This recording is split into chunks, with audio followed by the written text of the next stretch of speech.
ઉનાળાની શરૂઆત થતાની સાથે જ આરોગ્ય વિભાગ હરકતમાં આવ્યું છે। શહેરના 16 આઈસ ડિશ વિક્રેતાઓને ત્યાં મનપાની આરોગ્ય ટીમ દ્વારા તપાસ હાથ ધરવામાં આવી છે। ડિશમાં નાખવામાં આવતા ડ્રાયફ્રૂટ્સ, કલર, ક્રીમ સહિતની ચીજ વસ્તુઓના સેમ્પલ લેવામાં આવ્યા છે। ઉનાળાની કાળઝાળ ગરમીની શરૂઆત સાથે શહેરમાં ઠેક ઠેકાણે બિલાડીના ટોપની જેમ રસ્તા પર અને દુકાનોમાં આઈસ ગોળાનું વેચાણની હાટડીઓ ખુલી ગઈ છે। લોકો પણ આઈસ ડિશ ખાઈ ગરમીમાંથી રાહત મેળવવા માટે ભારે ધસારો કરતા જોવા મળે છે। ત્યારે સુરત મનપાના ફૂડ વિભાગ દ્વારા શહેરના 16 વિસ્તારોમાં દરોડા કરી બરફ, કલર અને ડ્રાયફ્રૂટ વગેરેના નમૂના લેવાયા છે। વિસ્તૃત વિગતો મુજબ આઈસ ગોળાવાળા ઇન્ડસ્ટ્રીયલ પાણીનો વપરાશ કરીને બરફ બનાવવામાં આવતી હોવાથી સહિતની ફરિયાદો ઉઠવા પામી છે।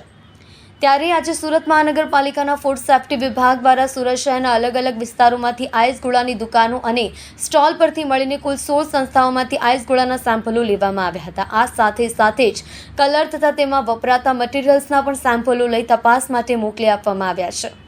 ઉલ્લેખનીય છે કે આગામી દિવસોમાં રિપોર્ટ આવ્યા બાદ તેની સામે જરૂરી કાર્યવાહી કરવામાં આવશે। Deputy commissioner health and hospital અને આરોગ્ય અધિકારી શ્રીના સીધા માર્ગદર્શન અને સૂચના મુજબ સુરત મહાનગરપાલિકા વિસ્તારમાં અલગ અલગ ઝોનમાં 5 થી 6 ટીમ બનાવેલી હતી અને ઉનાળામાં આઈસ ડીશ તેનું વેચાણ થતું હોય છે।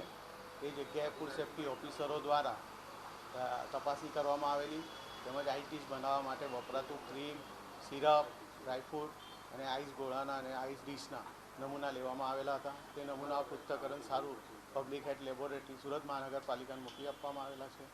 જેનો રિપોર્ટ આવ્યા બાદ જો કોઈ પણ સંસ્થાને એમાં ખામી જણાશે તો તેની પર ફૂડ સેફ્ટી એક્ટ મુજબ કાર્યવાહી કરવામાં આવશે। સાહેબ, અગાઉ પણ આવી રીતના ભેળસેળ પકડાઈ હતી, તો આ લોકો કઈ રીતના ભેળસેળ કરતા હોય છે? એમાં કલર, એસન્સ કે અખાદ્ય કોઈ પદાર્થ હોય એવું માલુમ પડે રિપોર્ટમાં તો તેની સામે ગયા વખતે જે નપાસ થયેલા તેમની સામે કોર્ટમાં ફરિયાદ દાખલ કરવામાં આવેલી છે। સાહેબ, આ જે અખાદ્ય હોય છે તો કઈ રીતની બીમારી ફેલાવે છે અગર કોઈ ખાઈ લે તો? પેટના રોગો થઈ શકે છે।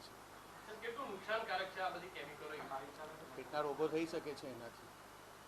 કઈ રીતના થાય? રોગો તો થઈ શકે, કઈ રીતના રોગો થઈ શકે, કેટલું હાનિકારક? જો અખાદ્ય વસ્તુ હોય કે કોઈ એવી વસ્તુ વાપરી હોય જેથી શરીરને નુકસાન કરી શકે એવું હોય। સર, જો સેમ્પલ ફેલ જશે તો કયા પ્રકારની કાર્યવાહી, કયા પ્રકારનો દંડ લેવામાં આવશે? ફૂડ સેફ્ટી એક્ટ મુજબ એમની સામે કોર્ટમાં ફરિયાદ દાખલ કરવામાં આવે છે। ક્યાંક બરફની પણ ફરિયાદો ઉઠતી હોય છે, તો બરફના કઈ સેમ્પલો લેવામાં આવ્યા છે આમાં? હા, એ પણ કાર્યવાહી અમારા ડિપાર્ટમેન્ટ દ્વારા કરવામાં આવે છે અને એમાં આઈસ ફેક્ટરીમાંથી પણ એના સેમ્પલો લેવામાં તેમજ જે આઈસ ગોળાને બધું વેચાય છે ત્યાંથી પણ આઈસના નમૂના લેવામાં આવે છે।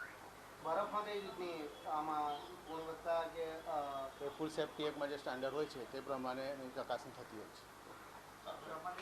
ચાલો હવે કલરમાં માટે